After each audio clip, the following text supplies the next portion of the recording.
everybody, I am here to speak with y'all about episode 2 of Shadowhunters, The Descent into Hell is Easy. This episode was really great. I love that the acting continues to get better and better each episode.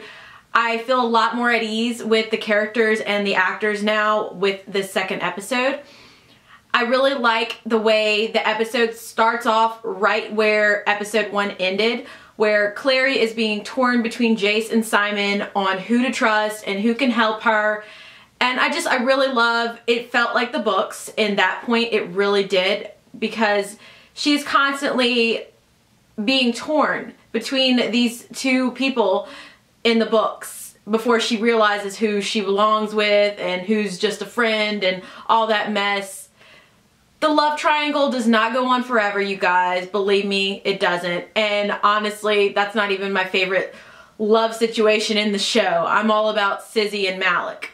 But I'll get onto that in a little bit. In this episode, Clary introduces Simon to the shadow world. And there's actually a really funny scene between Simon and Jace where they are bringing Simon into the Institute and Jace grabs his hand and Simon goes, "Buddy, what's going on? I'm not your type, man." I just about lost it because these are totally the scenes that we see in the books a lot. Just this banter that goes on between Simon and Jace and how they eventually lead to them becoming friends. A funny, awkward friendship, but a friendship nonetheless. We see a really awesome scene when Simon first enters the Institute and meets Isabel, where she gives him her hand and he goes, "Lewis, Simon, Lewis. Am I still talking?" And she's like, "Yes." It's so adorable. Even though he is crushing on Clary, he can't help but start crushing on Isabel, and it is everything. It is everything for me. It pretty much made the episode for me. Mostly. Another thing I love in this episode, they included the scene where Isabel is cooking and we see her and Simon eating said food. It's adorable. Their little back and forth, and I can't wait until they actually become an item. Jace in this episode, he's still puzzled by Clary, how she does not understand what is going on. She doesn't know anything about the shadow world, and he just doesn't get it, and figures out that her mind has been wiped by a warlock and they have to figure out how to fix that. So they end up going to the Silent Brothers, and Clary is put under the soul sword and finds out that Valentine is her father.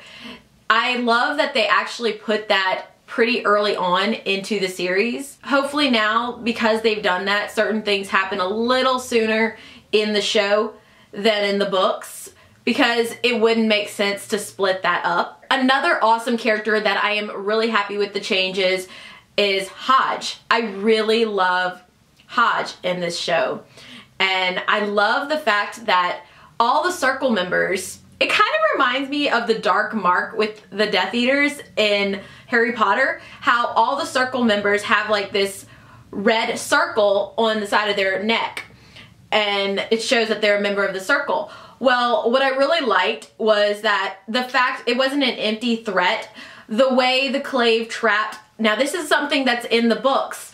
In the books, Hodge is told that he will be killed right away if he leaves the Institute. Well, I like how in the show that anytime he starts speaking about the circle, the circle mark starts to actually burn. You can see it burning, like glowing and burning. And I'm like, whoa, okay, the Clave did this and they're not playing around. I love that they're showing how volatile and dangerous the Clave can be. Alec in this episode kind of stays in the background, but I'm sure we're going to see more of him later on. He just continues to kind of complain and threaten and talk about how he's contacting the Clave and all that. That's kind of how things have gone so far in the first 2 episodes with Alec. There is an awesome scene between him and Jace where he tells Jace, because Jace is talking about helping strays, and Alec's like, "You were never a stray." And you can see that kind of conflict and pining going on within Alec. All we see of Magnus really in the episode is him fleeing Pandemonium with the other warlocks before Valentine and his goons arrive. Before Magnus leaves though, we see a really interesting interaction between him and Dot, aka Madame Dorothea.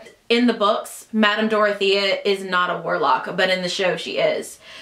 I don't know if I really like that change, but it really is kind of irrelevant at this point because Valentine captures and kills her later in the episode because she won't tell him where Clary is or who brewed the potion that put Jocelyn to sleep, even though we're sure it was Magnus. So, yeah. One thing I really liked in this episode was when Hodge warned Clary that they need to stop Valentine before he gets the mortal cup. And I really liked the scene where he said that Jocelyn was one of his really close friends back in the day. And Clary then proceeds to find out that her mom was in the circle. And it's really sad, but it was really great how Hodge was trying to reassure her and say how much he admired Jocelyn getting out and leaving the circle. Luke in this episode is still searching for Clary and investigating all these mundane murders and continuing to fight off the circle.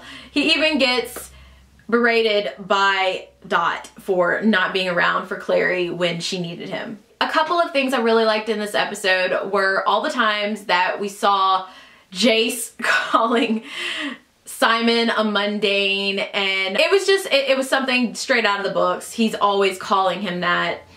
And another thing that I really, really liked the way it was brought to screen was the fact that when they're applying the runes, it's actually burning. You can see it burning as they're putting them on. So that's a really good thing as well. A couple of things with Isabel that I really loved were the scenes where she gives Clary a pep talk about being a Shadowhunter and she was born to be one. And the scene where she's kind of flirting with Simon at his van. He's about to let her listen to some of his music. She takes off after she gets distracted, and then Raphael and the vampires take Simon. That is basically how the episode ends, and I hope that they do this with all the episodes. I really like that it ended on a cliffhanger, both the first episode and the second episode. Okay. One thing that I still don't understand and I'm trying to get used to is the purple necklace that Clary was given by her mother and how it like kind of gives her visions. It's a very different and new thing that is not in the books, so I'm interested to find out what that's all about. Alright guys, so one thing I'm going to start doing with my recap and reviews for Shadowhunters, I'm not sure if I'm going to do them for Teen Wolf, but I'm going to start telling y'all some of my favorite quotes from the show. For Jace, one of my favorite quotes of his was, "There are runes all over the training room floor that will kill your Mundy boyfriend."